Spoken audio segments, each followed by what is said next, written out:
Innocent Irankunda kansara wa district habwa Murora yahamya makuraga haro kugira ngo bafire mushahitano z'iciro kandi umukaga nabekemwe wa survivinze nanga se umuntu wa kize muri rwo rukwe nangwa se muri yo mvura yabatembanye ni umugore nawe wirukirijwe mu rwariro rya Mutorere ndetse n'uwundi umutwa waruriyo yugamye nawe yirukijwe mu rwariro rya Hafi Health Center for RDC wa district ya Kisoro Hagishafix kandi nawe yahamya makuru agaru kugira ngo enjure gwire esigire yasise byaro Murora. We are sorry for this family.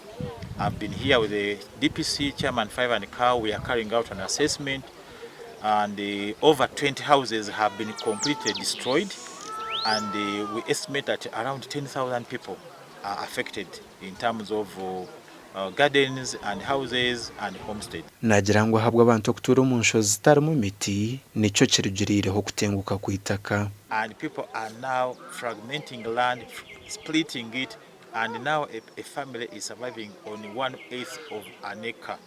So it's garden after garden, land is fragmented, it's split, and now it has been degraded. RDC yongeragira ngo barino baza kuhandikira biciro kwataho okureba ngo babasa kutabara abantu aba. Engaging our teams, they are going to compile every homestead that has been affected and we aggregate data and forward it to the office of the Prime Minister for support.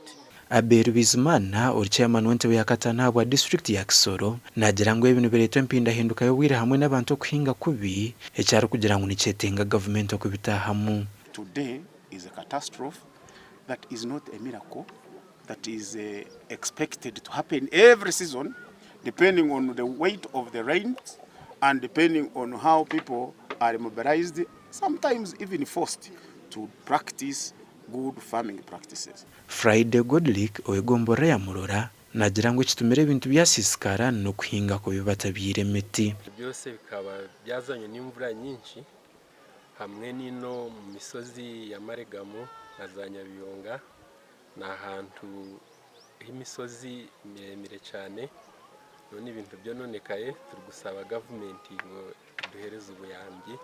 Polisi ikireza bibyamagaro kucebere mitumbi nabwanyumeka gihereza babo kuza kuzika kandi abaturage berarikirira habwa batahi baba bafire ngo tubare kumanya yabo kutenguka kwitaka kwarekeraho gasha kwa keta tuzarirwe.